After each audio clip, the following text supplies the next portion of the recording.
Shalom.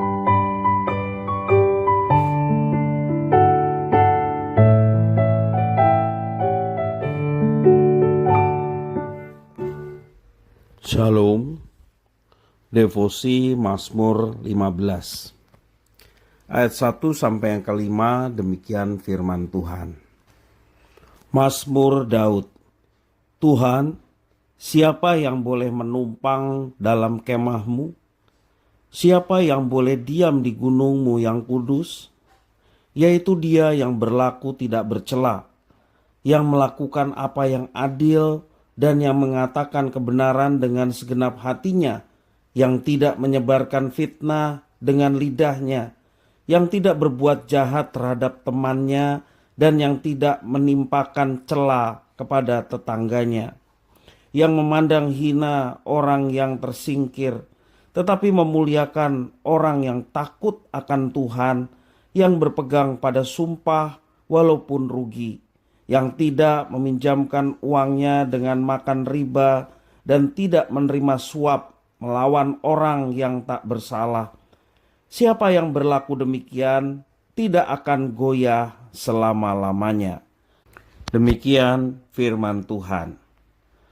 Hanya orang yang berkenan di hadapan Allah, yang layak menghampiri Allah dan tinggal bersama-sama dengan Allah di dalam hadirat-Nya.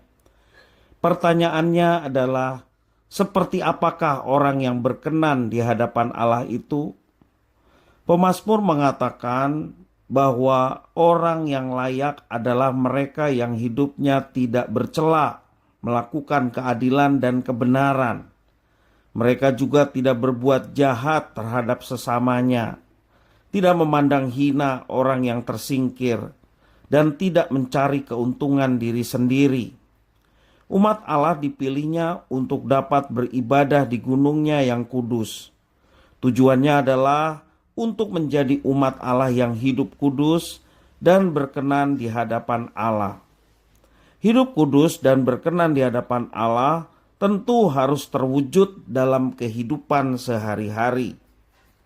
Seperti apa seharusnya praktek hidup seorang umat Allah? Yang pertama, ia menghidupi keadilan dan kebenaran dengan sepenuh hati. Tentu keadilan dan kebenaran ini bersumber dari Allah. Kita tidak hanya belajar tentang keadilan dan kebenaran Allah, tetapi juga mempraktekannya dalam kehidupan sehari-hari. Dan yang kedua, mengasihi sesama. Prakteknya bisa dilakukan dengan berkata jujur, berbuat baik, tidak menghina orang lain, memuliakan orang yang takut akan Tuhan, dan tidak egois. Orang yang berkenan di hadapan Allah adalah orang yang tidak hanya mengasihi Allah dan sesama lewat ucapan mulutnya, tetapi juga yang mempraktekkan kasih itu dalam kehidupan sehari-hari. Dengan kata lain, ia memiliki integritas diri sebagai umat Allah. Segala pikiran, perkataan, dan tindakannya selaras dengan kehendak Allah. Inilah kualitas umat Allah yang kudus. Pemazmur mengatakan bahwa orang-orang yang seperti inilah yang akan teguh selama-lamanya. Jalankanlah integritas hidup sebagai umat Allah yang telah menerima anugerah keselamatan dengan hidup kudus di hadapan Allah serta manusia. Inilah bukti kasih kita kepada Allah, melakukan kehendak-Nya dengan taat dan setia.